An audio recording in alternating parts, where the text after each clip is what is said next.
The werewolf and the wolf-hound, the mortal man and the elven king, the quest of the Silmaril has all been leading to this.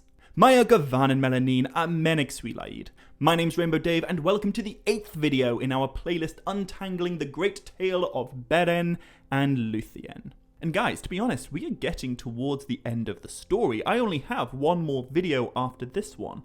But today I'll explore one of Tolkien's most dangerous villains and one of his most epic action sequences. More so than perhaps any other part of the Silmarillion, this bit of the story would be awesome in a movie, maybe. But let's start by picking up where the last video left off. Because the last time that we saw Beren and Lúthien, things were not looking good at all. Beren was dying. So, quick recap, Beren and Lúthien have successfully snuck into the Dark Lord's fortress of Angband, and they've successfully stolen a Silmaril from his iron crown. However, the Dark Lord's mightiest pet, Carcharoth, the great werewolf, spotted them escaping, and when Beren held up the Silmaril to try and ward off the wolf, Carcharoth bit off Beren's hand, Silmaril and all.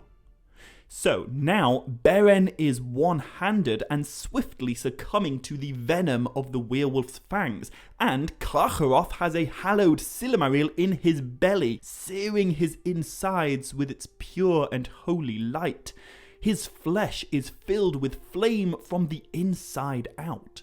So Carcharoth flees in madness, and he burst from the north with ruin upon the world. And the terrible desolation of Beleriand that follows in the wake of Carcharoth's agony is mostly what I'm going to talk about in this video. But before I return to Carcharoth, which I'll do very soon, we first need to catch up with Lúthien and the mortally wounded Beren.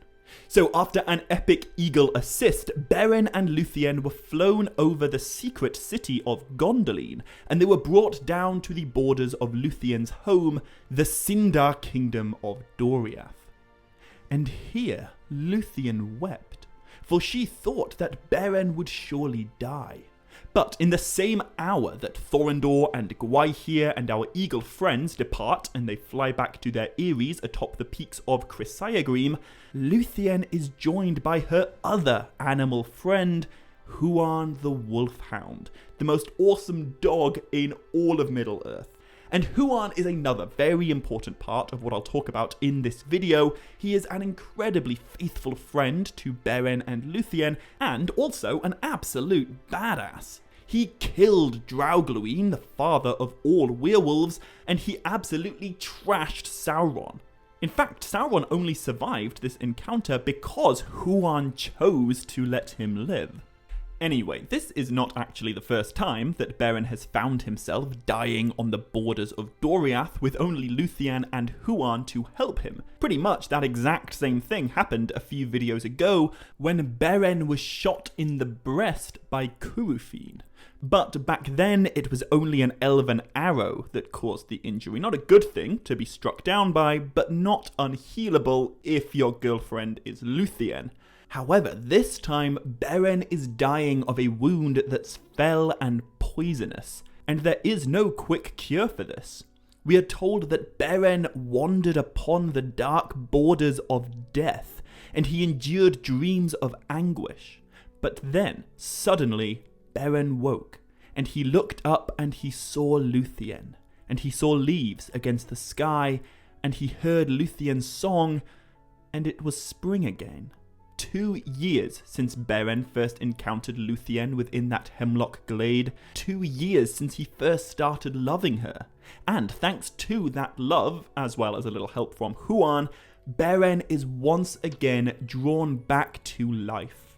But as powerful as Lúthien clearly is, she doesn't quite have the power to regenerate Beren's missing hand, and so for the rest of his life, Beren is known by the name Erchamion, which means one-handed. And thus, along with Maedhros, Beren is one of Middle-earth's most badass disabled heroes. Now, at this point in the story, and in their lives, Beren and Lúthien have a very important choice to make.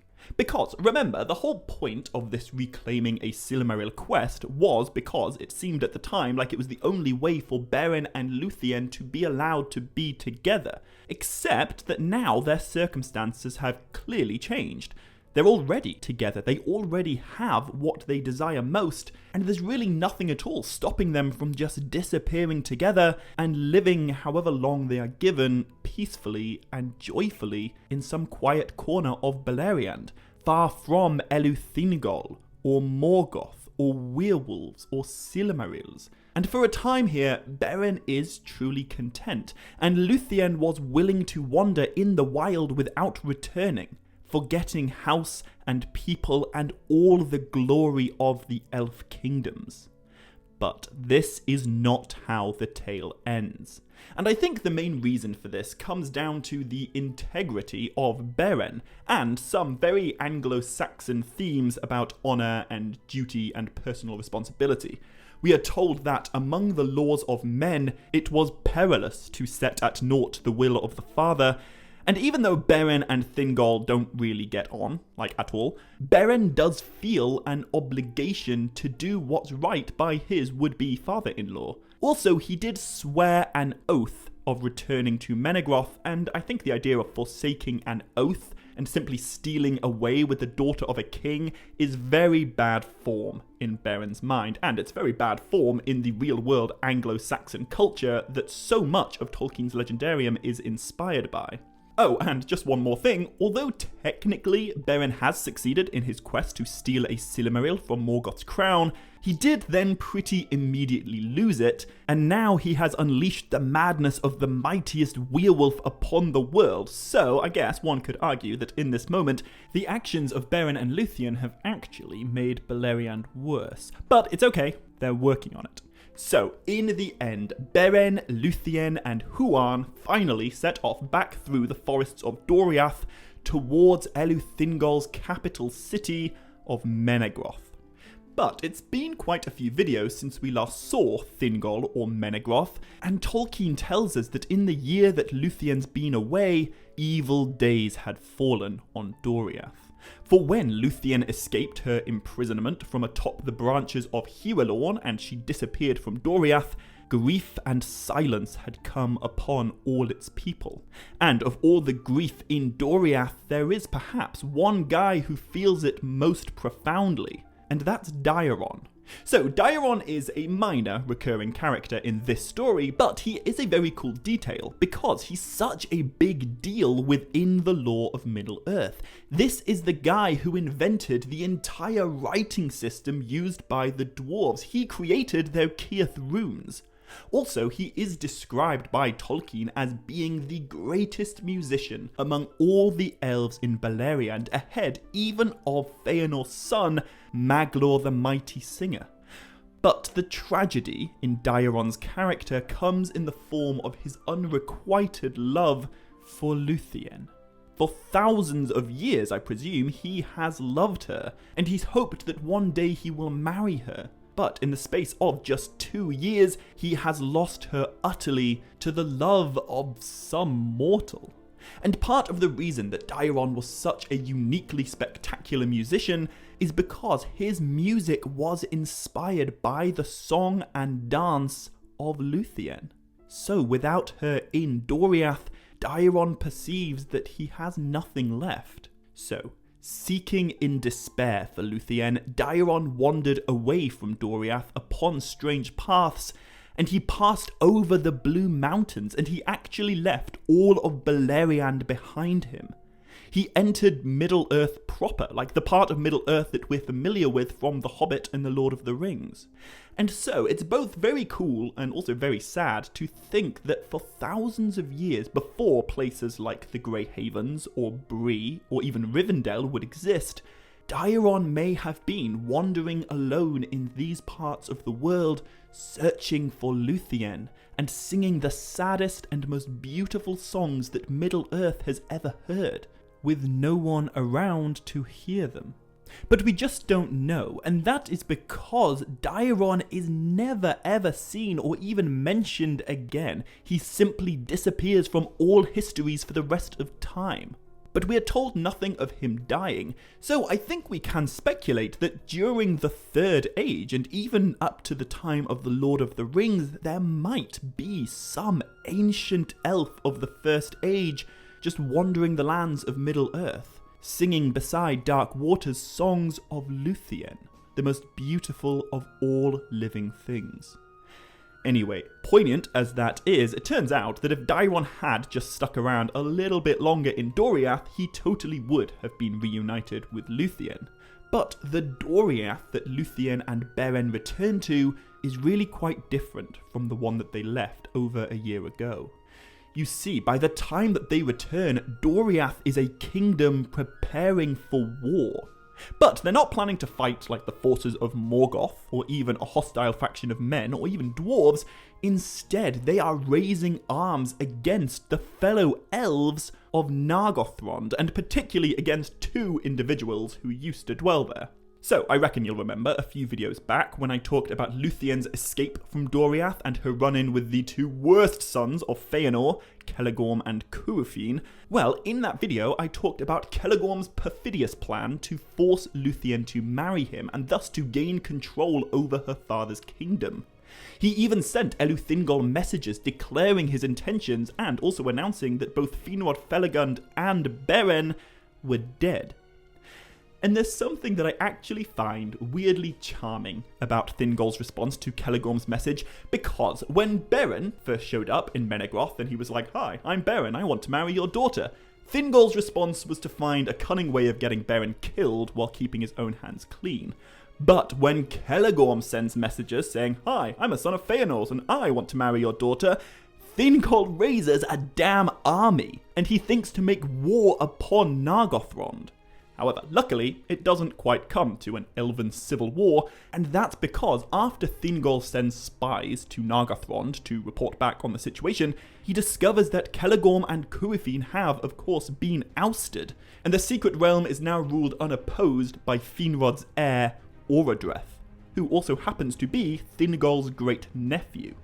Anyway, Thingol knows that the might of Doriath will not be enough to assail the sons of Feanor, and considering that Celegorm and Curufin have now fled to the fortress of their eldest brother Maedhros, they are, for the moment, out of Thingol's reach.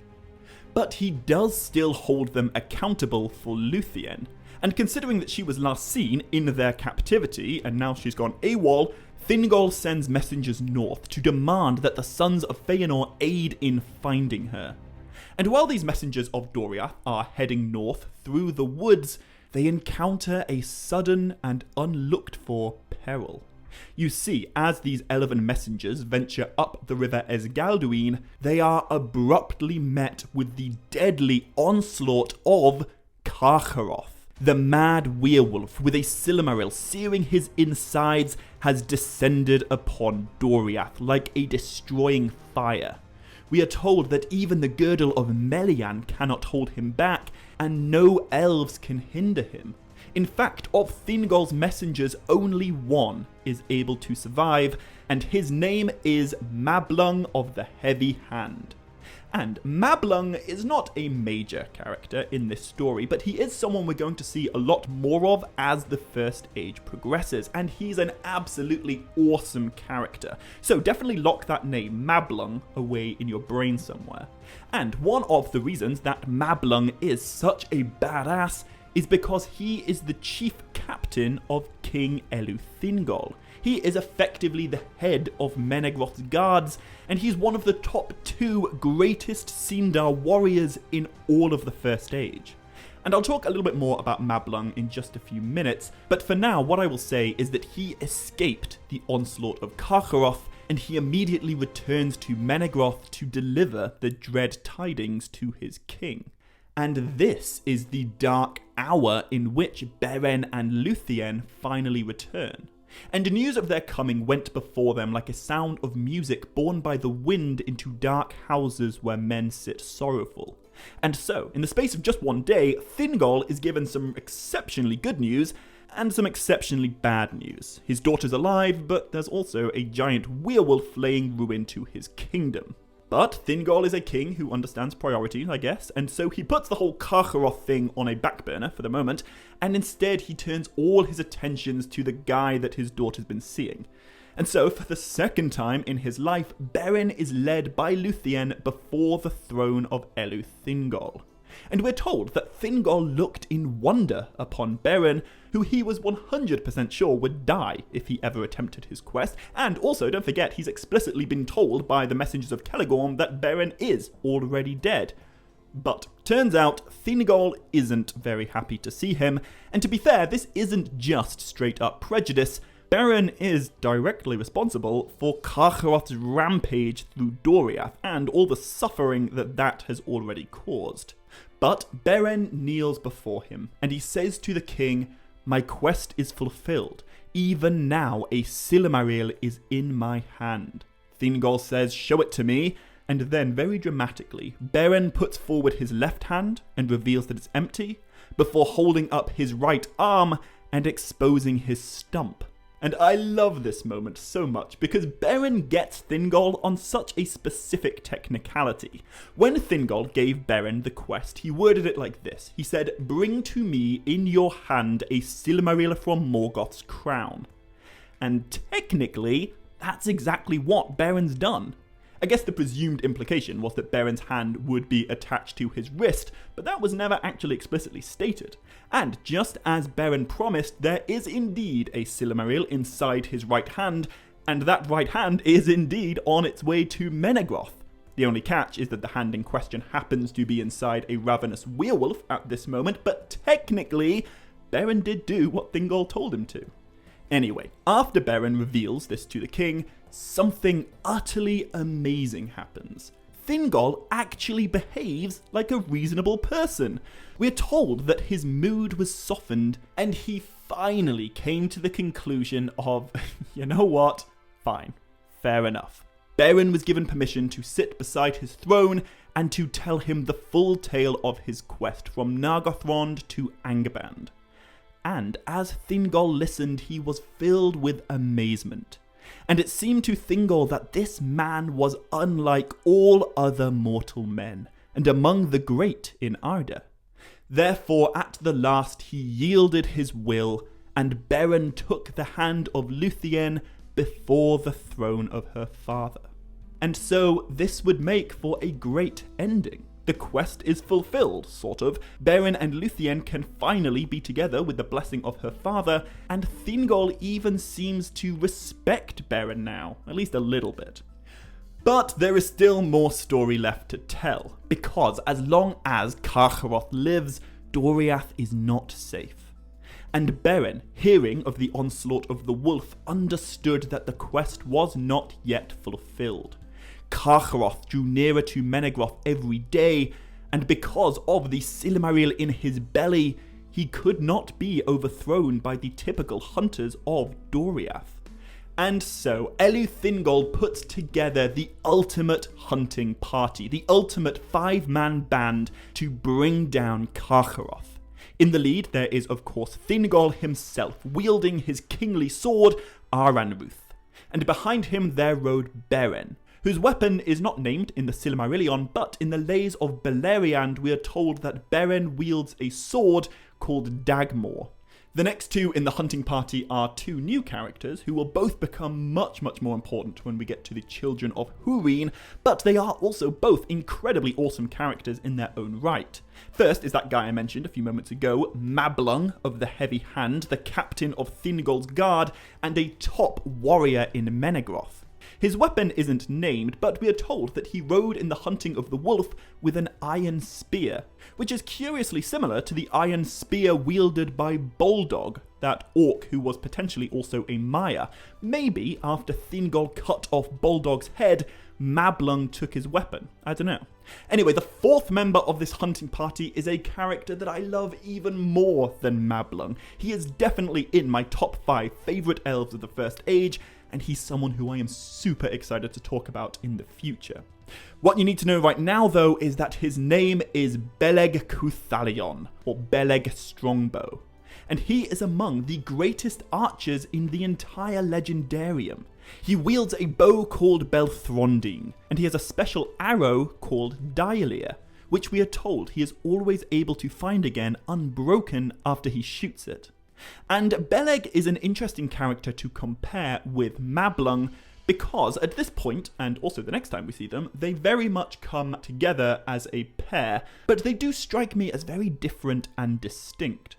Unlike Mablung, the captain of Menegroth, Beleg is the March Warden of Doriath, and he spends most of his time away from the city, guarding the woods and protecting Doriath's borders.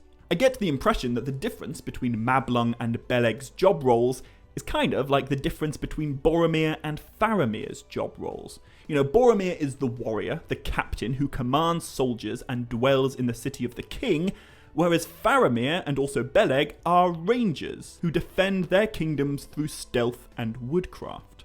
Anyway, the final member of this hunting party is of course the one guy you cannot go hunting a werewolf without, Huan the Wolf Hound. And so, Thingol, Beren, Mablung, Beleg, and Huan all set off together and leave Menegroth to embark on the most perilous pursuit of beasts whereof tales tell. The hunters ride east and north, following the river Esgalduin where Carcharoth was last sighted, and they finally find themselves in a dark valley where they hear the howls of Carcharoth. However, before the hunters see Carcharoth, he sees them, and the devil's cunning of his heart awoke. He slunk into a deep thicket and lay hid, waiting for one of his hunters to give up the advantage.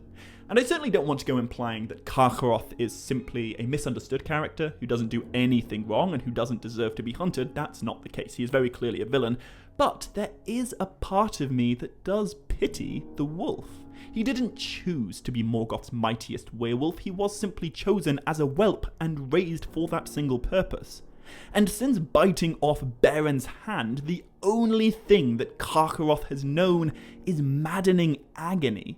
In fact, we're told that when the five hunters first hear his howls, Carcharoth is drinking the cool waters of Esgalduin to ease his consuming thirst.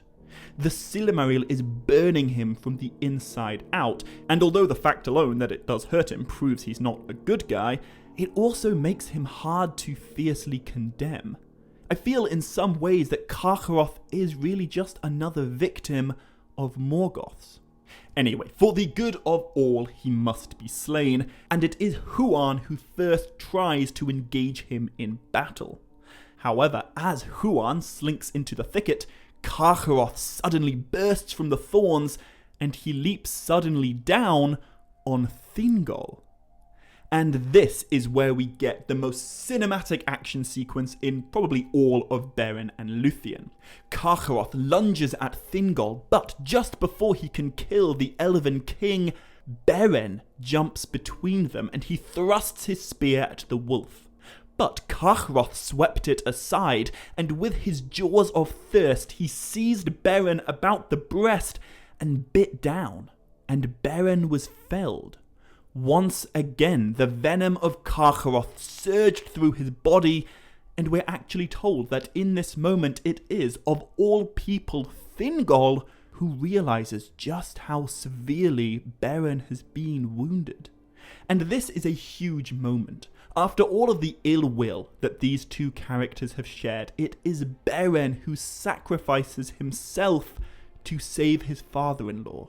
And it is Thingol who kneels by Beren's side and holds him as he bleeds out. But just before Carcharoth can deliver the killing bite, Huan leaps from the thicket and he lands on the wolf's back. And thus begins the duel to the death between Huan and Carcharoth. Together they fought bitterly, and Tolkien even tells us that no battle of wolf and hound has ever been like to it. For in the baying of Huan was heard the voice of the horns of Orome and the wrath of the Valar. But in the howls of Carcharoth was the hate of Morgoth and malice crueler than teeth of steel. Before the falls of Esgalduin, Huan and Carcharoth battle it out, and the clamour of their conflict dislodges rocks that fall from on high and choke the waters. But eventually, in that hour, Huan vanquished Carcharoth and killed him. The Wolfhound of Valinor finally slew the greatest wolf of them all, but he gave his life to do it. For the venom of Morgoth entered him, and he was mortally wounded. And so, Huan came and he fell beside Beren, and then he spoke for the third and final time. Huan said farewell to Beren, and Beren laid his hand upon the head of the hound. And then Huan died, and the two of them were parted forever. And this is so sad. Huan was such an amazing character. He was so different from pretty much anyone else in the Legendarium, but he was still so brave and so noble and so kind. He was such a good dog. And as was decreed when Huan first left Valinor, he did not meet death until he encountered the mightiest wolf that would ever walk the world. And as it goes, Huan took this wolf with him into death. But Huan is not the only major character who's just been mortally wounded by the venom of Carcharoth. And as Huan dies, Beren too slips into darkness. Beleg Cuthalion comes to his king's side, and Mablung of the Heavy Hand takes up a knife and he cuts open the belly of the wolf. And inside, he finds that Carcharoth's innards were well nigh all consumed as with fire, but the hand of Beren that held the jewel was yet incorrupt. However, when Beleg reaches forward to touch Beren's perfectly preserved right hand, it was no more, and the Silmaril lay there unveiled, and the light of it filled the shadows of the forest all about them.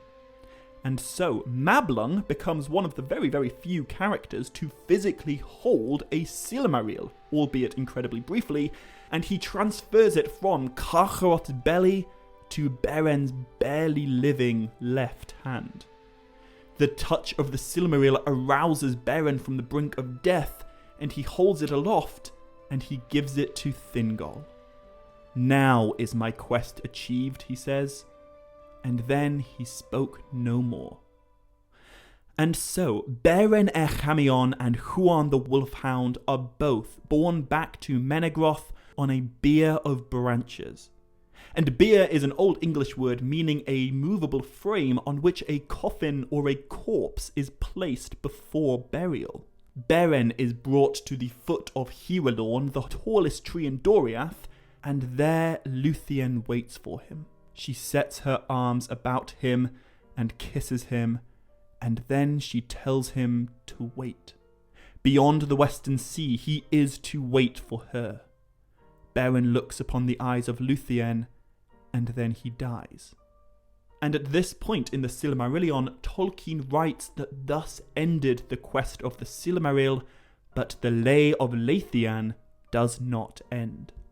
And so in the next video, the last video in this series, I will talk about just how far Lúthien is willing to go to be reunited with Beren, and just how much she is willing to sacrifice for just a bit more time with the man that she loves. So sorry to end this video on a downer, but even though Beren is now dead, it is still not quite the end. Not yet. So to make sure you don't miss the final part of this story, hit subscribe if you haven't already, and don't forget to hit like and leave a comment on this video if you want to. And if you're watching this video on the day that it airs, I have some good news for you, because a week from the day that this video is uploaded is March the 25th, and that is Tolkien Reading Day. And so I think I'm going to do a separate Tolkien Reading Day special video, which means that I will upload the final part of this story one day early, on Thursday of next week. Obviously, if you're watching this in the future, that is completely irrelevant, but until next time, my dear friends, as always, much love, stay groovy, and navaer melyn.